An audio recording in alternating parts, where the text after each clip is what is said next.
Komið sæl og blessuð öll og hamingju gleðilega hátíð, segjum við bara. Gaman að sjá ykkur þetta svona.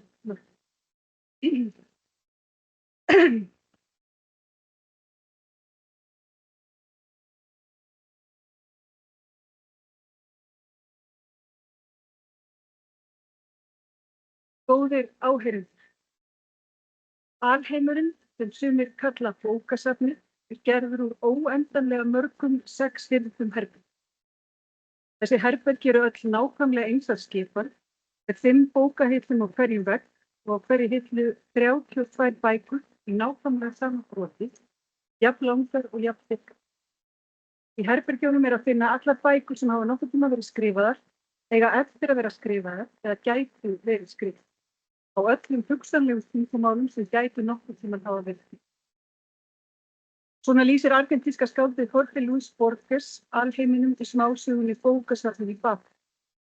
Alheimurinn er gerður úr óendanlegu magni upplýsinga í stærðfræðilega niðurskipuðum einingum, allt er slétt, hvert og nákvæmt og fullkomlega gerst merking. Fólkið í þessum heimi ráfar á milli herbergjanna og blaðar í bókunum í örvæntingarfullri leit að einhverju samhengi, einhverju sem það skilur, og margir grípa á endanum til samsæriskenninga og hugarórum til að missa glóðum. Þessi smásaga Borgesar kom fyrst út árið 1941, löngu áður en nokkur hafði látið sér detta í hug neitt sem líktist internetinu eða gervitungum. Borges var líffræðilega blindur, en í skáldskap sínum var hann sjáandi, sá þar lengra og dýpra inn í eðli og örlög mennskunnar en flestir aðrir. Sagan Bókasafnið í Babel hefur sótt á mig undanfarin misserin á þessum undarlegu tímum sem við lifum. Ég ætla ekki að tala styrjaldir og sturlaðar ákvarðanir leiðtoga ýmissa þjóða heims sem við snúð samt, þó langar mig til að tala framtíð. Ég hef nefnilega trú á henni og fortíðinni það líka, því að stundum eins og sagan gangi út. Ég ætla að tala byltingar í upplýsingatækni og áhrif þeirra, klár og pestir, prentverk og internetið og gervigreind, framtíð skrifa og sköpunar og íslenskrar tungu í tímum alvöru. Og þeir ætla að taka fram að ég er ekki sérfræðingur í neinu. Ég er amatör, ég er rithöfundur, blaðamaður og ég vinn við að skapa og skrifa. En mér er málið skipt og ég er mögulega í útrýmingar, eins og við reyndar mörg fyrir mig. Orð eru höfuðtæki þeirra dularfullu sálargáfu sem við köllum hugsun. Þetta skrifar heimspekingurinn Þorsteinn Gylfason í ritgerðinni Að hugsa á íslensku sem kom fyrst út árið 1973. Það er eitt af því áhugaverða við hugsunina að enginn veit hvað hún er, hvernig fer fram. Vísindamenn og heimspekingar með Platón og Broddi byltingar hafa sett fram kenningar að tungumálið og hugsunin séu eitt saman hlutur. Fyrir 2 árum var haldin málþing hjá Íslenskri erfðagreiningu þar sem þessari spurningum var velt upp, hvað er hugsun? Svona málþing ætti kannski að vera árlegur viðburður með þær spurningar mannlega hugsun sem gervigreindin veðrunum á hverjum. Á þessu málþingi sagði geðlæknirinn Anna Brím frá fólki sem hafði orðið fyrir tímabundnum málstofi af völdum sjúkdóms eða slyss. Þetta fólk sagði frá því þegar það fékk aftur málið að það erfiðasta við málleysið væri að geta ekki hugsa. Ég finnst sjálfur sennilegt að hugsunin sé bundin við tungumáli, að minnsta kosti hvað stóran hluta mannkyns hafi. Það er samt örugglega til fólk sem hugsar á einhvern annan hátt, í myndum eða litum, sem fólk virðist ekki hugsa með sérlega. Og hvernig hugsa dýr eða þau hugsa? Það er varasamt að alhæfa, en ég ætla að vinna með þá kenningu hér í dag um hugsun og sérstaklega skapandi hugsun sé samofin tungumáli.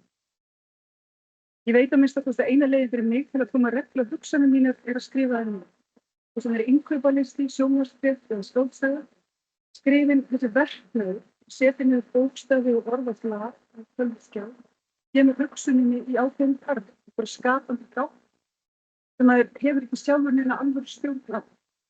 Að lesa og skrifa er að hugsa, að opna hugan upp á gátt og taka við orðum, hugsunum og tilfinningum annarra, veita þeim í gegnum sínar eigin hugsanir og tilfinningar og hugrænu ferðla og leyfa þeim síðan flæða frá sér. Þetta er eins og lýsing á vél. Lífrænni vél sem breytir tungumáli hugsanir og hugsunum aftur til tilfinningar. Er það einhvers konar kóði eða algoritmi? Er ég kannski bara þóttið gamalt að gerðum? Hvað gerist ef maðurinn gefur frá sér stjórnina á textanum og tungumálum og eitthvað ómennst þegar að sjá þessa skapandi ferð? Hvað verður minna skapandi hugsun í slíkum heimi? Hvað verður mennsku? Hvað verður Ísland? Skiptir það einhverju máli? Við þurfum að læra af sögunni en á sama tíma gera okkur grein fyrir því að hún er fullkomlega óútreiknanleg fram í tíma. Yfirleitt alltaf þegar fólk hefur á tilfinningunni að nú sé alltaf frekar hún fyrirsjáanlegum róli, þá gerist eitthvað og breytir öllum forsendum. Bam, svartidauði, tröllverki, landafundur, siðaskipti, getnaðarvarnarpillan, tölvutækning, gervigreind. Við setjum kúrsinn inn í framtíðina, svo skýtur eitthvað eitt kolli sem breytir stefnu. Oft þetta hlutir sem við finnum upp til að leysa tiltekin afmörkuð verkefni, en reynast hafa öll önnur og meiri áhrif en uppfinningamenn sem gerðu sér grein. Finnland gerði konum kleift að skipuleggja menntun sína á atvinnu utan heimilisins, þvottavélin frelsaði undan stórum hluta heimilislífsins og umbyggti þannig samfélagsgerð og hagkerfi verstöðu. Ég er ekki viss að vísindamennirnir sem þróuðu þessa hluti hafi gert sér grein fyrir. 1448 sló maður nokkur lán í Strasbourg og þá taldist hluti af hinu heilaga rómverska keisara. Hann virðist hafa verið hálfgerður svona mukkuritari, hafði reynt að læra guðfræði, staðið í alls konar braski, endaði í gullsmíði. Og þarna rétt fyrir miðbik 15. aldar sló hann nokkur lán til að finna hugarfóstur sín í framkvæmd. Hann hafði nefnilega fundið nýstárleg not fyrir gamla umferðarfoss. Kínverjar hafði fundið upp aðferð til að prenta texta mörgum öldum áður og tæknin hafði borist til Evrópu ásamt mörgum öðrum gagnlegum uppfinningum frá Kína, spagettíinu og byssupúðurinn og pappír. Það var ekki fyrir gullsmiðurinn Jóhannes Gensfleisch sem Gutenberg fann upp aðferð til að steypa rómverska bókstafi í lausaletur, raða þeim saman í texta og nota svo vínbyrjapressuna sinna til að tryggja þeim í blöð og saga prentlistarinnar hófst fyrir alveg. Heimurinn sprakk í loftinu. Tungumálið er voldugasta vopn mannsins. Hann er algjörlega háður í að geta tjáð og deilt hugsunum sínum, sameinað krafta sína öðrum manneskjum, þess vegna er tungumálið órjúfanlegur og nauðsynlegur hluti mennskunnar. Það er sennilega það sem bjargaði okkur frá aldauða og grésum Afríku fyrir nokkur 100.000 ára. Sumir fornmannfræðingar hafa sett fram kenningar að það hafi gerst svipað leyti og maðurinn beislaði eldi. Góðir áheyrendur, ég þarf örugglega ekki að rifja upp goðsöguna Prómetei í þennan bók, en ég ætla nú samt að gera það. Það var hann sem stal eldinum frá guðunum og færði manninn. Fyrir það voru honum refsað grimmilega, Seifur lét bindan og sendi Örn til að éta honum lifrina á degi hverjum, en á næturna óxum. Þannig endurtók hryllingurinn sig til eilífðarinnar. Hér er flottasta goðsöguna. Bæði andlótt Prómeteis gegn guðunum með metnaður hans og velvild í garð mannsins. Hann er jafnvel skapari mannsins í sumum útgáfum sögunnar og þessi hræðilega eilífa refsingans fyrir glæpi. Hún hefur orðið mörgum yrkisefnum. Hjúpaðu Seifur himindum með skýjaslæðum og æfðu þig eins og drengur sem aflausar fiskur á eikum og fjallagnum. Mér skaltu láta jörðina og kofan minn sem þú eigðir og flóðir mínar með klóðir sem leggja öfundum. Ég byrjar magnaðan ljóð fötur sem Prómetei í tíðingu Gautarfiskum. Goðsagan Prómetei fjallar þróun mannsins og þessi eilífu bjargráðans og bölvun. Þrána eftir framförum og betra lífi, ódrepandi bjartsýni, þörf til að brjótast undan fortíðinni, skapa eitthvað nýtt. Sagan fjallar ekki bara eldin, heldur tungumálið, hjólið, ritmálið, akuryrkjuna, prentverkur, getnaðarvarnarpilluna, þvottavélina, internetið, gervigreind. Hún er tækniframfarir og verðir sem við þurfum að greiða. Við erum föst þarna á oddi eldflaugar sem brunar inn í framtíðinni og leið og við hættum að keppa stöðugum framförum og hættum að vera menns. Eldurinn slokknur og við sökkum í tíð. Ég var að tala Gutenberg og vínbyrjapressun.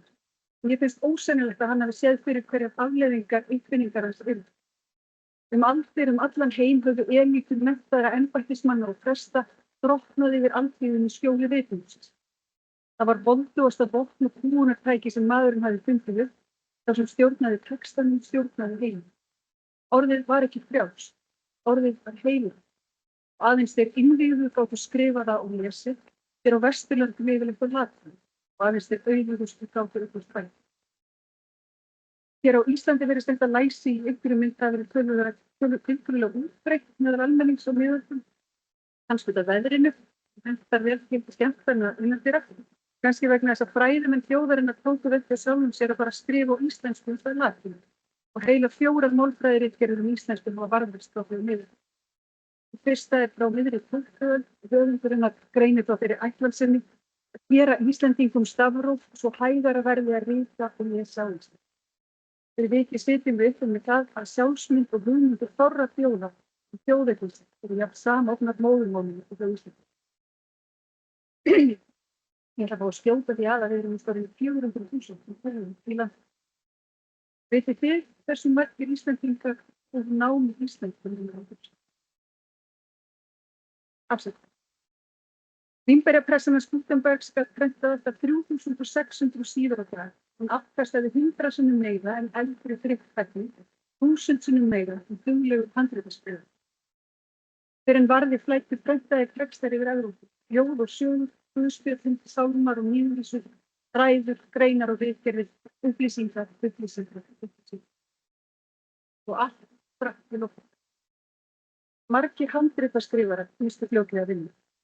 Mótmælendur tóku striki út úr kaþólsku kirkjunni með Norður-Evrópu í eftirdragi, gömul boð og bönn það mátti og mátti ekki listum og vísindum, fjallu hverstumanna hvert, jörðin hætti að vera miðja alheimsins, feittust upp í geim, breyttist í ómerkilega plánöfn, heilu heimsálfur með tunguðartími til vestri, heimtuðu mannskap og allt. Var það Gutenberg sem prentaði í Ameríku? Nei, ekki er. Það gerði svo ótalmargt að fáum áratugum við erfitt með að gera fyrir hugaðum. Þessu sturlaðar breytingar eru á heimsmynd og hugmyndum og stofnum tíma. Prentverkið kom í öllar stað, en það kom að því öllu, spilaði inn í það, hafði áhrif á allt. Knúði það sem átti eftir að vera upplýsingin, vísindabyltingin, vestrænt lýðræði, innbyggingin. Við getum ekki ímyndað okkur veraldarsöguna eftir árið 1500 án prentverkis. Samfélög okkar í þróuðu frjálslyndu lýðræðisríki sem eru háð almennu læsi og aðgangi að upplýsingum voru byggðir með prentverkinu. Undanfarin 577 ár var gestinnar einhver sem stundum hefur verið kallað Gutenberg-svegarnir. Hugtakið Gutenberg-svegarnir er Gutenberg parenthesis sem var fæðst í suðurdanska háskólanum í Óðinsjön á þessum stöðum í lok síðustu aldar. Þeir fóru á flug fyrir nokkrum árum þegar Bandaríkjamaður af nafni Jeff Jarvis skrifaði samnefnda bók.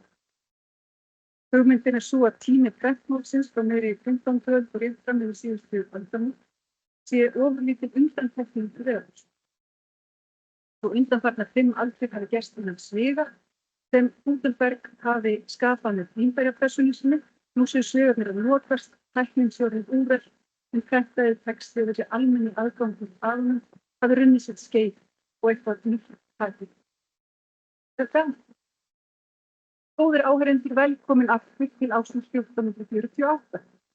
Undanfarin 577 ár hafa reynt töluvert á okkur, þau voru bara undantekning, erfiður draumur, fullar af flóknum textum, vísindakenningum, hirðnum skáldsögum, dagblöðum, kostingum og lýðræðisbrölti, eilífum kröfunum að maður mennti sig, fylgist með, taki upplýstar ákvarðanir. Já, þetta hefur verið krefjandi tími. Nú er ástandið aftur orðið normalt og við getum tekið upp þráð en þessi þráð var horfið í öruggum faðmum lénsveldis. Þar sem við getum unað okkur við einfaldar skemmtanir og brauðstri þáu þeirra herra sem yfir okkur settir, sem skamt okkur það sem við þurfum að vita, milli þess að við glímum við heimsfaraldra, trúarástæki, styrjaldir og afleiðingar loftslagsbreytinga. Það er þriggja. Nei, auðvitað ekki. Við erum komin á annan stað. Og texti er texti þótt það sé ekki prentaður. Einu sem ég er svo íhaldsum að halda því fram. Við getum ekki haldið út í læsu sögmynduðu samfélagi og svo ólíklega færa það hættum og prenta bækur. En framgangur sögunar er ekki fyrirsjáanlegur. Hann tekur alltaf óvænta stefnu. Þróun gervigreinda gengur þannig fyrir sig að mér skilst að tölvukerfi eru mötuð og miklu magni gagna til að kenna þeim að þekkja mynstur, skilja tungumál og bregðast við hlutum. upplýsingum til að leysa flókin. Mikilvægur hluti af þessu eru risamálíkön sem þjálfa sig sjálf og ofboðslegu magni texta og upplýsinga til að skilja og tala fyrir. Við hittum þessi líkön fyrir í spjallborðum eins og ChatGPT, Gemini og Claude. Dæmisögur. Árið 2008 hafði stofnun Árna Magnússonar sambandi Rithöfundasamband Íslands kynnti verkefnið Íslenska málfræði. Stjórn sambandsins tók erindi mér vel en opnaði kannski ekki mikið í. Svo liðu 12 ár. Í mars 2020 óskaði Árnastofnun eftir leyfi höfunda til að textar yrðu notaðir í risamálfræði. Hún var kynnt höfundum sem safn fjölbreyttra texta úr ýmsum áttum, prentuðum blöðum, tímaritum og vefmiðlum. Unnið var út frá ætluðu samþykki höfunda, þannig að fólk þyrfti að láta vita eða vildi ekki vera með. Og höfundar gætu hvenær sem afturkallað samþykki sitt og tekið texta sína. Þetta hljómaði allt mjög vel árið 2020 og auðvitað vildum við öll leggja íslenskunni lið, bjarginu fyrir stafrænni útrýmingu sem frá að kalla það. En svo liðu nokkur ár og það runna á okkur tvær tíma. Gervigreindin eftir að vera vísindaskapur, svona skemmtileg langs og fantasía. Við vorum allt í einu bara komið með hann í fang. Fregnir bárust af því utan úr heimi að gervigreindin væri farin að nota texta nafngreindra rithöfunda, fyrsta heilu kaflanir til það eftir kvöntum, jafnvel herma eftir stílbröðum þeirra og orðfæri. Skrifaði nóvellu ástarsamband Donald Trumps og Elon Musks eins og Thomas Mann hefði skrifað hana. Þannig gæti eitt frontið að skipunin til gervigreindarinnar hljóma. Ég sat í stjórn Rithöfundasambandsins fyrir 2 árum og gerir reyndar enn og við fórum að grafast fyrir að hvað hefði orðið textana. Í ljós kom að OpenAI, sem þróaði ChatGPT forritið, hafði fyrir tilstuðlar íslenska máltækjafyrirtækisins Miðeinberg verið að gera tilraunir til að þjálfa risamálíkelsins á öðru tungumálum en ensku. Þar hafði íslenska orðið valið. Íslenski bókmenntatextar voru hluti af þeim gögnum sem höfðu verið notuð við þessar tilraunir. Ekki stór hluti vissulega, aðeins 16 milljónir og 2,7 milljörðum bóka þessu plötunum og þeir höfðu verið teknir úr fáum bókum. Hér er rétt að taka fram að mér finnst hvorki ástæða til að fortbyggja Miðeind né Árnastofnun í þessu námi. Fulltrúar eru að koma til okkur á fund hjá Rithöfundasambandinu, tóku áhyggjur okkar alvarlega og skýrðu mál sitt rétt, fannst mér og ég held að við höfum flest farið rólegt á þeim fundum. Sumir höfundar hafa þó vafalaust fjarlægt texta sem eru málheildinni, en ég gerði það ekki. Ég held að risamálheildin sé nauðsynlegt og dýrmætt verkfæri fyrir út í öll og ég skilji ekki alveg fullkomlega hvernig. En það eru aðrar og ljótari sögur til það hvernig höfundaverk rithöfunda og annarra listamanna eru notuð við þróun gerðarverka. Á undanförnum árum hefur komið í ljós að fyrirtæki svo Meta, sem rekur Facebook og fleiri tæknirisar, hafa skrapað ólöglega textabókar sem hafa stolið höfundaréttarvörðu efni til marga, meðal annars íslenska höfunda. Textarnir hafa verið notaðir til að þjálfa málíkönin sem gervigreindar til að byggja hann. Þetta er ekki sambærilegt við kurteisislegar fyrirspurnir og ætlað samþykki í Árnastofnun eða Miðeind. Þetta er stærsti höfundaréttarspurning mannkynsins. Einn íslenskur höfundur sem ég ræddi við sagði að þetta væri eiginlega verra en stund. Honum liði eins og sálinni hefði verið stolið úr sér. Því að þarna er ekki bara verið að stela texta og hugmyndum, þetta er orðfærinu, myndmálinu, stílinu, hugsanarferðlum og sköpunargáfu höfund. Þess er ekki lokið, það eru dómsmál í gangi í útlöndum þar sem gervigreindafyrirtækjunum verið gert að greiða skaðabætur eða afnotagjöld af höfundaréttarvörðu efni, eins og við fáum þegar í gegnum Fjölís fyrir fjölföldum og verkefnum. Norræn höfundaréttarsamtök hafa gefið út ályktun þess efnis og ég er hóflega bjartsýn á að það tekst. Norræn skáld andspænis hálfbasar sem tæknirisum í vísindalum. Hver veit? Hans gerir sér ónotatilfinning verst að einhvers staðar sé til gervigreindarforrit sem er fært að hugsa og yrta eins og maður sjálf. Eins og sálin úr manni hafi verið stóð. Svolítið eins og þegar Óðinn stal skáldskaparmiðlum á Gunnu. Kallast það ekki á við sögum tónum. Hver verður refsingin fyrir það að stela sálum skáldarinn? Góðir áheyrendur, mér finnst stundum eins og við lifum góðsögum. Menning er það sem við gerum saman. Ef við skilgreinum henni á víðan hátt og nærum yfir alls konar hversdagslega hluti, Gangbrautarljós eru hluti af menningu. Fara út með ruslið, bursta tennurnar, rífast á samfélagsmiðlum, fara í stríð. Ég ætla að nota því strengra og háflegra sjónarhorn hér og segja menning gengur út á að tengja fólk saman í gegnum sameiginlega reynslu. Hún er auðvitað ekki bundin við tungumáli, það er margt annað sem getur kveikt með okkur sameiginlegar tilfinningar og samfélag.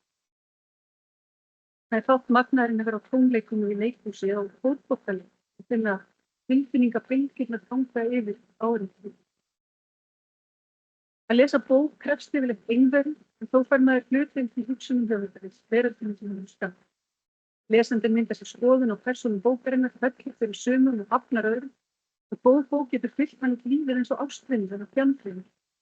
Við tölum bækur, viltum til þeirra uppfáttu í heyrandi þjóðir. Öll göngum við með okkar ólíku bókarsögn í höfum. Bækurnar hafa áhrif á ákvarðanir sem við tökum í lífinu og mathafar hvernig við ölum með börnum. Sjáu bara Línu Langsson. Áhrif hennar á samfélög víða um. Mest af Norðurlöndunum auðvitað. Frakklandi þóttu svo hneykslalega og útgefandi lét Línu sjá að sér og biðjast fyrirgefningar og óbeiðni í lok hvers kafla. Við sjáum kannski afleiðingarnar af þeirri ákvörðunarstöðu jafnréttismála í dag. Þetta á auðvitað líka við margar aðrar listgreinar. Bíómyndir, leikhús, sjónvarpsþættir, dansverk, en bóklesturinn hefur ákveðna sérstöðu. Marianne Wolf er bandarískur taugalíffræðingur sem hefur rannsakað læsi og lestur marga áratugi. Ég mæli sérstaklega með bókina hennar Brústandi Squid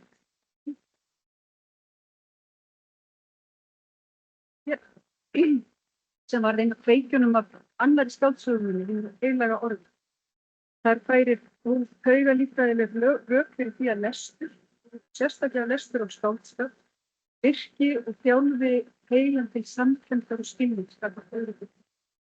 Samfélög þar sem bóklestur er útbreiddur sig í samheldnari og umhverfðarlegri en önnur samfélög. Það voru örugglega deilum. Við erum alltaf fundist þetta góð kenning að bækur getur bjargað heim. Bara þetta sem ég segi það eina ferðina enn, að lesa og skrifa er svo magnaður verkefni. Hann umbreytir okkur og hugsun. Það tekur tungumálið, þetta ótrúlega tæki og færir það upp á annan stað, gerir okkur svo mikið klárari þegar við erum án. Ef við bætum við Vínberjapressuna Gutenbergs þá erum við komið ofurkvæm. Internetið er mikið lengur háð efnisheiminum, sjálfur bókinu. Og nú kemur gervigreind, við þurfum ekki lengur að hafa heilu. Við þurfum ekki að hugsa neitt sjálf, hún gerir það fyrir okkur. Hvert leiðir það?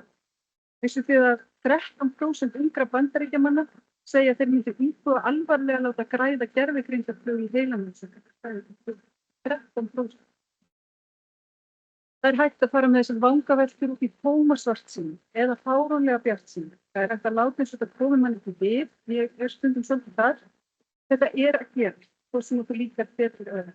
Gervigreindin er komin til að vera. Hún er eldflaugin. Hún læðir síðan í hvert einasta smáatriði lífsins. Hún er á skjánum þegar við opnum tölvuna á morgnana og býður okkur aðstöðu sína. Hún velur fyrir okkur tónlistin á Spotify og notar til að þróa lifin okkar. Ákveða hvað matur er seldur okkur. Hún drepur fólk og gasa í Úkraínu. Hún bælir falsfréttum og hatursáróðri inn á samfélagsmiðlana okkar, framleiðir klámmyndbönd af stjórnmálafólki, lætur að segja eitthvað sem við hefur aldrei sagt. Gervigreindin talar við okkur, hlustar á okkur, hún huggar okkur. Hún er á leiðinni í heilanum. Hún gerir þetta ekki sjálf. Hún er tæki, hún er mannanna verk. En það. Hún notar alveg brjálæðislega mikið á orku. Þeirra notuðu Bandaríkjamenn álíka mikið á orku til að knýja gervigreindarforrið og allt Tæland notar á einu ári. Þessi orkunotkun eykst bara veldislega. Mér langar að tala heilan á okkur og gervigreindar. Það er nefnilega að minnsta kosti einn hlutur sem er hættulegur greind gervigreindarinnar og það er heimska manni. Eða tilhneiging okkar til að stytta okkur leið, svindla okkur fram fyrir röð, reyna að uppskera ávextina án þess að leggja á okkur erf. Þetta er fullt af fólki sem notar gervigreind í sínu daglega lífi. Það er bara fullt. Notar hana til að fara með texta og bætan, þýða, lesa fyrir þessu text og gera útdrætt af honum. Google klínir svona útdráttur núna fremst í allar leikir sína. Þetta er örugglega mörgum tilvikum bara doktorverk. Svo er þetta fólk sem er að læra eða vinnur við skapandi skrif, handritagerðarkonur eða fá og kynna fróðar hugmyndir. Það kannski notar gervigreindina til að gera þetta fyrir sig.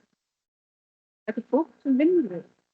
Notar gervigreindina til að vinna fyrir sig vinnuna. Það er líka til bóka og útgefendur sem notar gervigreind til að smíða texta, teikna fyrir sig myndir, gefa þetta líka hér á Íslandi. Ég finnst þetta svo áhuga. Þess vegna skiptir nokkur manneskja sem finnur þessi þörf til að vinna við að skapa og skrifa skapandi texta. Vilja nota gervigreind til þessu sköpum. Ég reyna að þessi styrka sér leið og græða peninga þá bókabransin að það ekki rétt að atvinnugreinin til. Nú hugsa sér að margir með sér að þetta sé einfalt nú. Textar og ljóð, sögur skapaðar af gervigreind standast ekki samanburð við þetta skáldmætt manneskja lætur ást. En þetta er ekki alveg sem þetta. Ég veit ekki hversu mörgirnin leggja það í vana sinna að hlusta á hlaðvörp eða podcast. Ég hef ekki séð tölur hlaðvarpshlustendur hér á Íslandi, en það talaði meira en 12 milljarður jarðarbúa hlusti reglulega á hlaðvarp. Þetta er svo miðlunaraðferð sem hefur aukist einna mest ástæðu undanfarna árin. Það sem er gott við hlaðvarpið er félagsskapur. Maður hefur á tilfinningunum að vera vitni að spjalli, tveggja eða fleiri vina, hróðra og yfirlýsingaglaðra, þeir hlæja og segja kannski eitthvað sem væri aldrei sagt í útvarpinu, kannski svolítið andstyggilegt en líka fyndið. Og nú getur þið, áheyrendur búið, skapað og hlustað á hlaðvörp hvað eina sem ykkur þetta í hug. Google hefur búið til app sem heitir Notebook, Ellen því landið smáðum. Það sem hægt að hlaða inn skjölum, ritgerðum, skýrslum, ráðbókum, hverju sem er. Fyrir varir hefur app búið til hlaðvarp þessum 2 ábyrgðlegar þættir, spjalla fjölslega efnið fyrir. Þeim við hljóðum fjárlagafrumvarpinu og náttúrum greining og greinagerðum inn í appið og byrjum hlaðvarpsumræðum íslenska menningu. Veistu hversu miklu ríkisstjórnin ætlar að verja í bókasafnsal á næsta ári? Þessu önnurverðinu. 144,5 milljónum er þetta. Það er aðeins minna en fyrra. Nú, eins og fyrra. Þá voru það 146 milljónir og 2021 voru það 197,4 milljónir. En áfram, segir Sveinn Rauðfinn, hvers vegna er það stjórnvöld að skúra? Þú getur að rætta þetta fram á. Joshua Rockman, sem blaðamaður bandaríska tímaritsins New Yorkers, hann skrifaði grein daginn með titlinum AI is coming for culture, eða gervigreindin hófnar í menningu. Rockman er efasemdamaður ágæti gervigreindarinnar, en leggur á fjúpin, prófar sig áfram með ýmsar nýjungar sem þessi tækni býður upp. Meðal annars þetta hlaðvarp sniðið af þörfum og hugðarefnum hversugins. Hann hleður upp nokkrum fyrrum vísindagreinum, segir áhuga gervigreindarinnar hafa verið aðeins of gerfilega til að vekja áhuga hjá sér. En svo segir hann hlóð upp nokkrum gömlum greinum eftir sjálfa sig. Höflum á sinni eigin sjálfsæfisögu, án vaknaði ábyrgð. Það var nefnilega svo gaman að hlusta á líflegar umræður sín eigin skrein. Þarna veltir höfundurinn upp risastórum spurningum. Hann krefur málið til mergja, segir önnur höfundurinn. Þetta er mjög merkilegt pælingar, þetta er greinilega óvenjuleg þrengt í höfund. Og auðvitað gaman að hlusta á svona umfjöllunum sjálf. Það er hins vegar ósennilegt að nokkur annar hafi gaman. Tilgangurinn er auðvitað að pakka upplýsingum inn í neysluvænar umbúð þannig að maður eigi auðveldarinn að taka þetta. En hefur þetta einhverja svona víðtækari afleið? Myndir þú lesa bókum sjálfa þitt líf eins og Sally Rooney hefði skrifað? Langafi minn Guðmundur Hagalín, hann skrifaði æviminningar sem eru heilum 9 bindum. Það er svolítið lengi að lesa þetta og ég gæti nálæri fram til hlaðið inn textanum og myndum í fjölskyldualbuminu. Fengið út mína eigin sjónvarpsþáttaseríu, 9 sísón, sem endar með minni eigin tilkomi í alvarsögum, bara alveg geggjað. En myndi einhver annar menn að fara á þetta? Ég er ekki viss það. Getur það talist menning sem aðeins fjallar og snertir við einni mannesku? Er það ekki einmitt hlutverk menningarinnar eða eðlunum að binda einstaklingar saman, skapa sameiginlegar tilfinningar og viðbrögð, búa til hughrif sem ná til margt? Getum við lifað í samfélagi þar sem við erum hægt að upplifa sömu hluti? Allir eru að lesa bækur, sérsniðnara eigin börn, horfa á sjónvarpsseríur sjálfur. Hér er ég komin út af hálanís, en ég held kannski að siðmennta samfélag sé samfélag sem til fólk sem sérhæfir sig í ákveðnum menningarlegum þjónustu við annan. Sjáðu fyrir sögum, söngum, dönsum, þessari sammannlegu reynslu og bindur fólk saman. Ég hef áhyggjur á því að þessari sérhæfingu sé upp. Algrímið eða algoritminn ekki nýtt fyrir það. Hann í raun bara aðferð til að leysa stærðfræðiþrautir í skrefum og elstu dæmin hann hafa fundist á 4500 ára gömlum súmerskum leifum. Honum hefur vaxið fiskur hrygg og stýrir mörgu í daglegu lífi. Algrímið velur fyrir tónlist á Spotify, sjónvarpsþætti á Netflix, hljóðbækur og Storytel, stýrir líka við sjáum og samfélagsmiðlum. Það burðarvirki gervigreindarinnar og algoritmarnir sem stýra ferlunum þær eru öllu svo flóknir að fólki sem starfar við að þróa forritin skilur það ekki neitt. Enginn veit hvað fer fram í myrkvinum gervigreindarinnar, en það allt byggt á algoritmum. Það allt mannanna verk. Það ýmislegt í gangi í gervigreindafræðunum sem alveg áhyggjuefni fyrir sig og ég ætla ekki að fara út í það í neinum smáatriðum. Nægir að nefna að fólki sem vinnur að því að þróa gervigreindina telur sjálft að þessu 5.000 líkur á því að hann útrými mannkyni. Og að allir helstu frumkvöðlar í gervigreindarbransanum, þar á meðal Elon Musk, undirrituðu yfirlýsingu fyrir nokkrum árum þar sem þeir vöruðu við því að gervigreindin var að þróast of hratt. Hvöttu þjóðir heims til að stöðva þróunina í nokkur ár meðan við værum að ná stjórnvöldum. Það gerðist við það. Við munum eftir eldflaugin og flegi ferðin í framtíðinu. Hún heitir gervigreind þess að hún engin umferðarfels. Við kunnum ekki að stoppa hana, við kunnum okkur aldrei neitt bót þegar kemur að banda. Ég ætla bara að setja fram þessa staðhæfingu að tæknilegar framfarir, kapítalismi og andleg fátækt séu frekar vond land. En eins og ég hef áður sagt, sagan óútreiknanleg, við vitum til áfram. Mér langar að ræða frekar þröngan vinkil á þessum málum öllum sem snertir menningafræði. Eitt ljóð. Kannski það sem öll vélmenni vilja í raun, sama og allar manneskjur vilja í raun, losna úr viðjum fólksins og verða að hinu ritaða orði á blað. Ekki aðeins lifandi, andandi klessa, þetta saga sem sögð, tilgangur sem náð, lokalínum. Þetta ljóð eftir frumstætt gervigreindarform sem fékk það verkefni fyrir nokkrum árum að yrkja til sína sjálfsmynd. Mjög áhugaverð ljóðabók. Þetta sjálfsævisögulegur skáldskapur gervigreindarform. Þetta alveg svolítið ótrúlegt að lesa. Manngerð list hefur ýmislegt fram yfir gervigreindar. Býr yfir hlýju, frumleika, ófyrirsjáanleika, einhverju sem hægt að kalla listrænt gildi eða manneskjulegt gildi sem gervigreindin sport. Enda listrænt. Sjáum þá mun, það eitthvað vemmileg gervislíkja á öllu sem gervigreindin gerir, þetta sem fer ekki fram hjá henni, hún feit. En henni fer fram með hverjum deginum, framfærirnar í veldi. Kostir gervigreindarinnar verið hún ódýr og þægileg, styttir manni leið, það hægt að skapa hlutni, skáldsögu, tónlist og myndlist, án þess að þurfa að leggja á sig margra ára vinnu og æfingar, menntun, streð og reynslu. Menntun, hæfileikar, smekkur ekkert af þessum leikjum. Það ódýrt að búa til gervigreindarlist og það ódýrt að kaupa. Hún þarf aldrei að öðra. Streymisveiturnar fylgjast grannt með þróuninni, Spotify, Netflix og hljóðbókaveitur og Storytel byggja allar viðskiptamódel sína því að selja aðgang og höfundarétti fyrir það efni. Það þýðir að þær eru að kaupa aðgang að efni sem er dýrt að framleiða og selja hana. Þetta veldur stöður í togstreitum milli streymisveitnanna og hráefnisframleiðendana eins og þeir voru kallaðir skamms tíma í saman. Hráefnisframleiðendurnir eru listamenn. Og það væri mikið auðveldara að reka streymisveiti. Þessir fjárans listamenn væri gert að bælast til.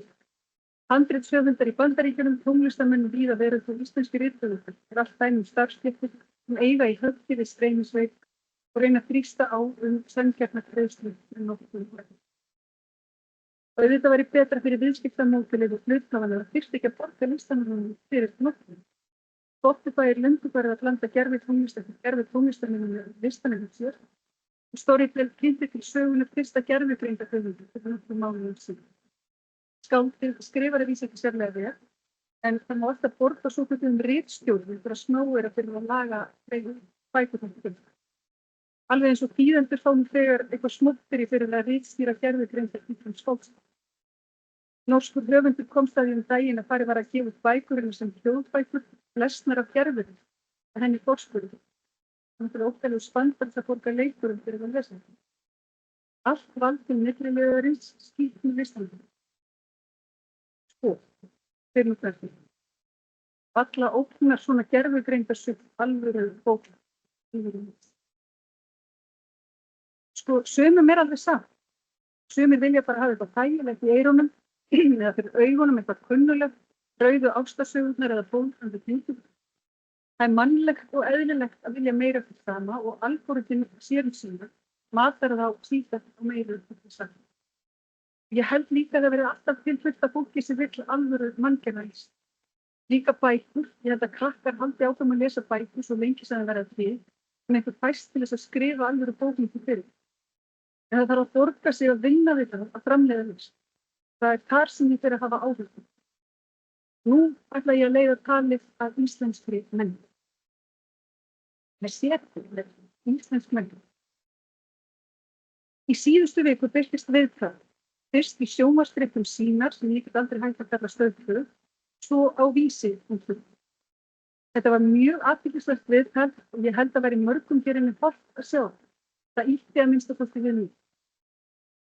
Fréttin á Vísi heitir Alveg sama þótt hann tapi mörgum milljónum. Fjallar ungan mann og tók á dögunum ákvörðun að selja íbúðina sína og setja allan ágóðann af sölunni í rafmyntina Bitcoin. Ég get ekki dæmt þessa ákvörðun og vonandi farnast þessum unga manni vel í lífi. Það var einhvern tvennt sem hann sagði sem vakti áhuga. Fyrsta lagi sagðist hann hafa lagst í rannsóknir á fyrirbærinu pening. Allir í kringum hann væru ámennta fólk og enginn hefði hundsveit á fjármálum. Hann hefði sest niður við að skilja fjármálum.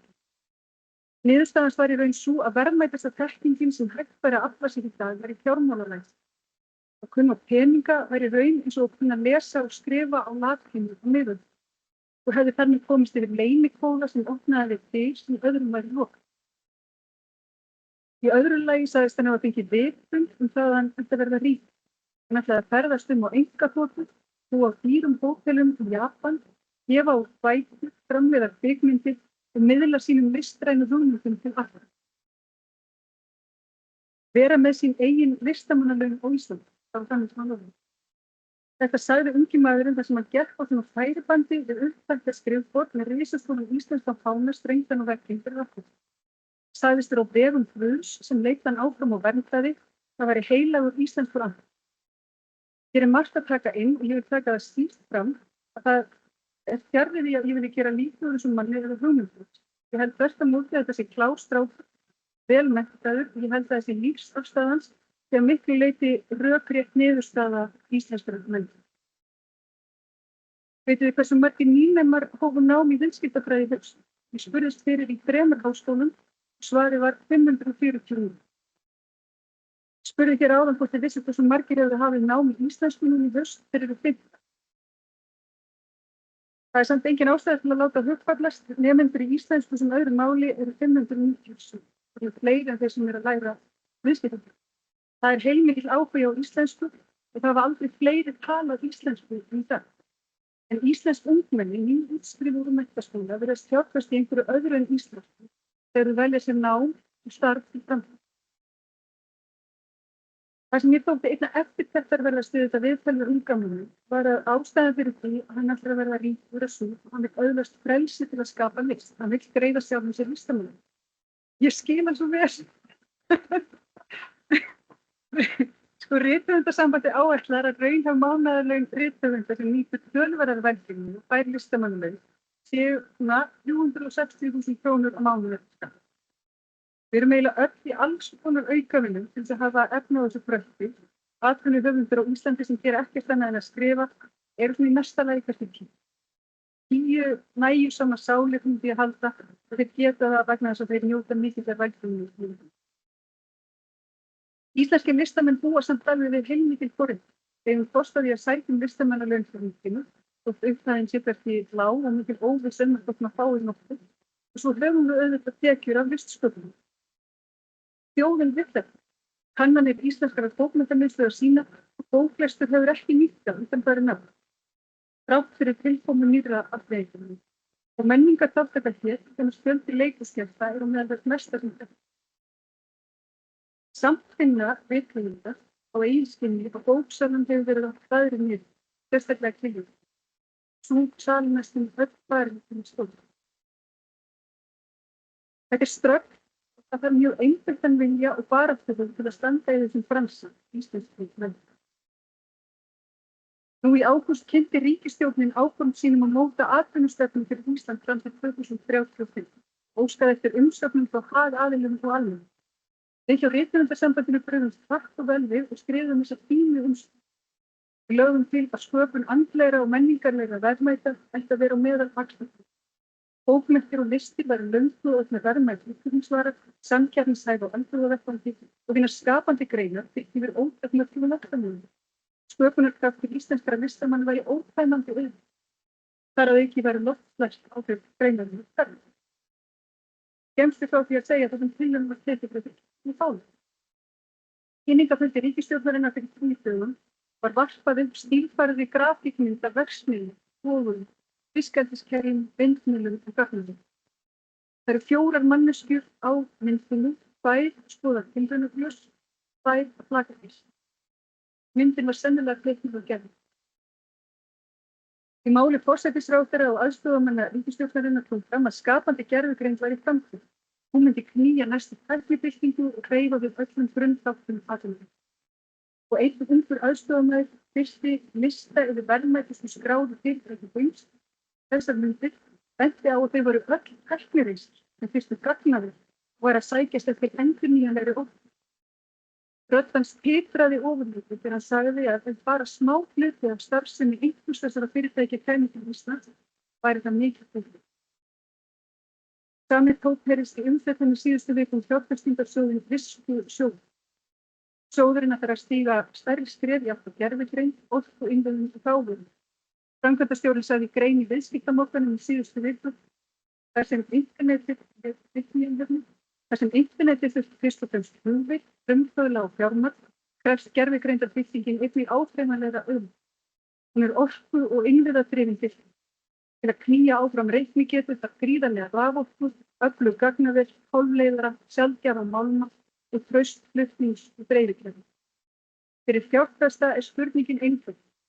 Hvernig speglar eignasafnið mynd þessa þróun? Tilvitnun. Fyrir okkur hin er spurningin kannski frekar og þetta fram. Eigum við bara að vera svona risastórt batteri fyrir vinna orkudreifu gervigreind? Ég veit það. Það er áhugavert að blæða í fjárlagafrumvarpinu mánudaginn var fyrir listamenn er fjárlagafrumvarpið eins og útflutning listamannalauna. Þetta er eitt af stóru happbrettum sem við spilum.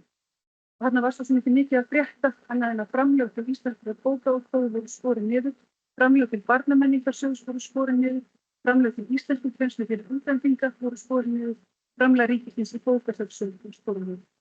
Það vantar 4 til 7 milljarða króna í rekstur Háskóla Íslands, eina háskóla sem kennir og rannsakar hugvísindi á Íslandi.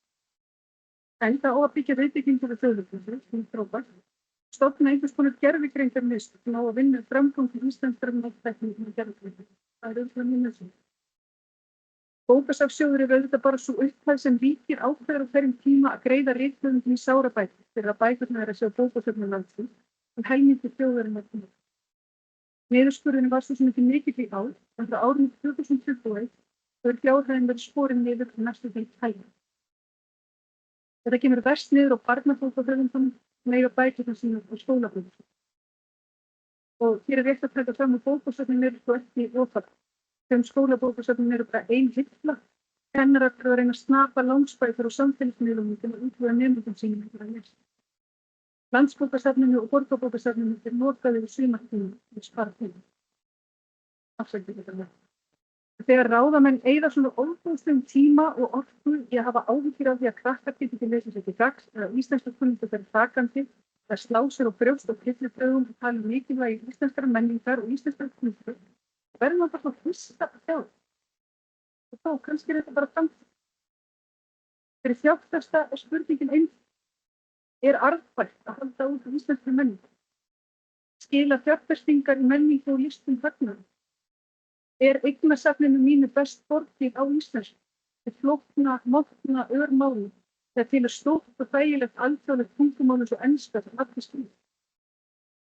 Það verður einhver fjármálalæsari manneskjunni að svara. Ég finn svolítið að ríkisstjórnin hugsa eins og ungi maðurinn sem seldi íbúðunum sínu til að kaupa byggt. Við ætlum að vera rík svo við höfum efni á því að vera menningar. Við erum leitt áfram af heilögum einstaklingi. Þegar ég var að læra sagnfræði á síðustu öld, þá lá ég í blöðum og tímaritum frá 1900 á Landsbókasafni. Þá þurfti maður að hafa heilmikið fyrir því að lesa þau á mikrofilmum. Nú er þetta grúskir þessu öllu á tímaritum. Það er dáleiðandi gaman að lesa greinar sem landstöðuðir og því góðir velmennandi menn voru að skrifa á þessum tíma framtíð Íslands. Þeir sáu fyrir sér stórkostlegar framfarir í atvinnuvegum, sjávar og sveita, blómgun þjóðlífsins, að íslensk menning og tunga eru hafin til vegs og virðingar. Enginn þessara góðu framsýnumanna hafði ímyndunarafl til að sjá fyrir sér hvert Ísland eða heimurinn yrði kominn 100 árum seinna. Og ef einhverjum þessara manna hefði verið skuldað hingað til okkur í dag og hann fengi yfirborðskennda kynningu á íslensku þjóðfélagi 21. öld, þá hefði hann látið fullfara. Við lifum í martröð þessara velviljugu framsýni 1900. Í alþjóðavæddu borgarsamfélagi, þar sem siðleysi og lausung veður upp í kynferðismálum, unga kynslóðin þykist geta ráðið sér sjálf, dregur bárax, eldra og vitra og fólk. Þetta var búmers.